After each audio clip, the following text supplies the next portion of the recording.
Yes, brother Valence. Umeze ute? Imeze neza. Twagarutse. Udufite iyindi mari. Iyi nzu rero ifite ibyumba bitatu, dushe na toilette ebyiri. Boni mu nzu gusa ntabwo cyubakiye moderine. Hanyuma hanze ni amanegisi asanzwe. Ubwo ni dushe na toilette n'agakoni ko hanze. Dushe toilette tubwiye ko ari ebyiri. Imwe iri mu nzu indi iri hanze. Oya, mw'imbere ni dushe na toilette abiri. Byose birimo imbere. Hanyuma hanze nabo akaba dushe na toilette yabo y'umukozi. Nubwo iri mu manegisi yo hanze. Kubera tugiye kubireba n'ubundi byose tuhageze tumara impungenge amafaranga ino nzu. Iyi nzu rero iri gushaka miliyoni 20. Ariko harimo ibiganiro. Babandi bambazaga inzu za miliyoni 20. Ubwo ngubwo n'iyi ngiyi irimo. Hanyuma ubuso kureba ku cyangombwa ariko ifite ubuso butarengeje 220. Okay. Ntabwo ubuso bwuzuye 300. Hanyuma nabasobanuriye ko ibyumba bitatu, dushe na toilette ebyiri, inyuma kuri clôture amatafari ahiye. Yose irakoze. Yose irakoze. Twabonye ko salo ni salo nini.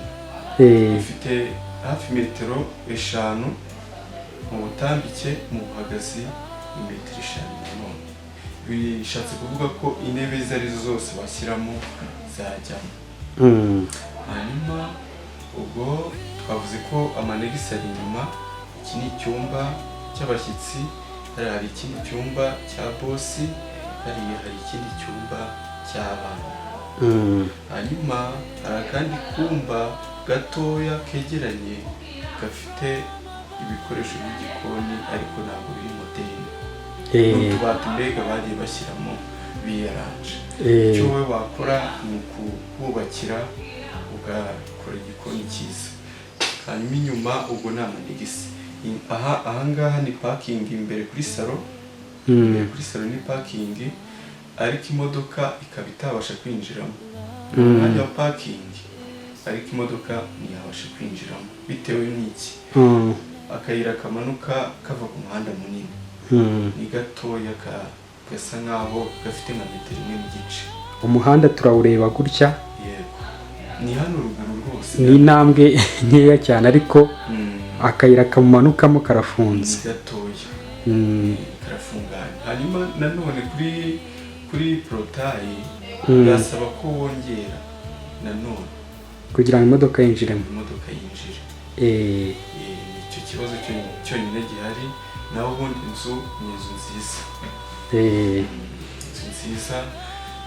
Urabona uvuye mu birembo usa nkaho uri kujya Gasanze, uraza ukagera ku ruganda rw'imigati utaragera kwa polisi, aho bakunze kwita ku Matumba. Iyo hageze n'inzu uba wayigezeho imetero nkeya. Ni ahantu hafi cyane. Muri Kigali mbese.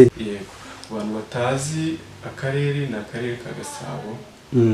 Hanyuma umujyi wa Kigali. Hanyuma kugira ngo mbasobanurire neza location, ugeze mu birembo, abantu bazi mu birembo santere aho kaburimbo irangirira. Umanuka usa nkaho uri kujya Gasanze cyangwa abazi kami ku kigo cya gisirikare. Ukaza ukagera aho bita ku Matunda.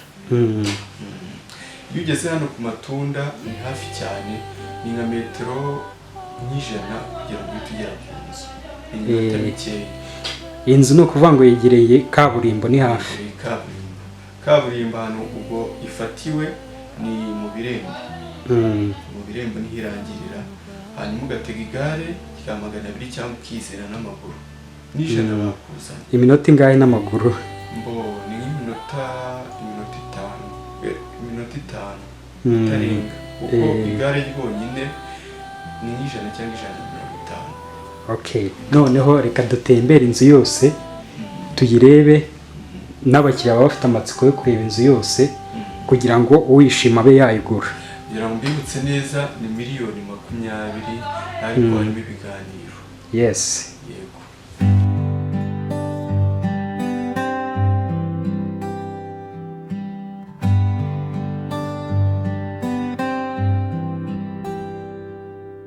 Come with me, walk with me. Sun is out, wind is free. River of hope, river of love, river of light from above.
Love is here, never cry. River of home, river of love, river of light from above.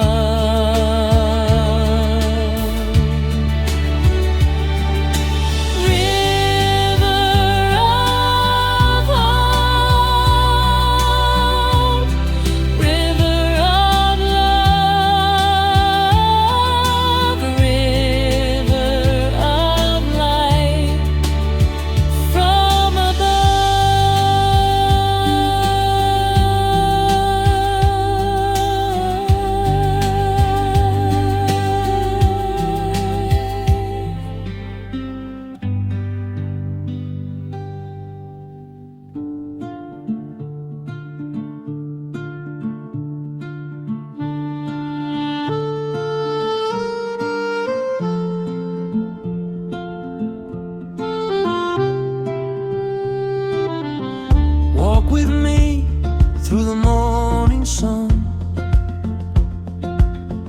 Every step we take, our hearts are one. Feel the breeze, hear the birds above. Life is gentle, full of hope and love. Shine your light, let it guide your way. Shine your light every single day.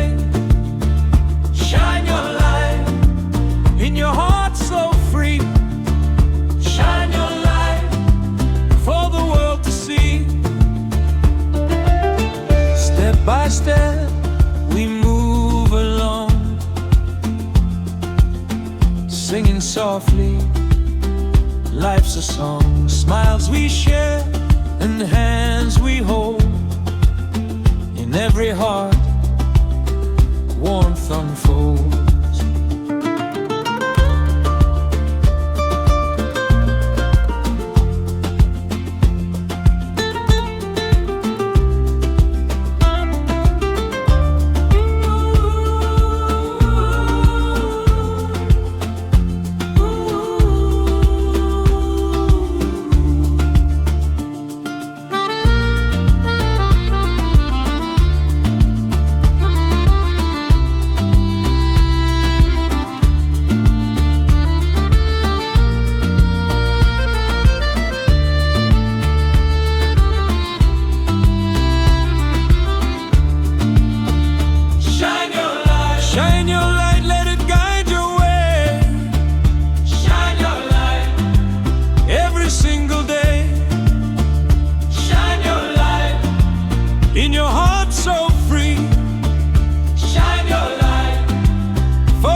Every step is worth a mile. Love and peace will lead the way. We can make a brighter day.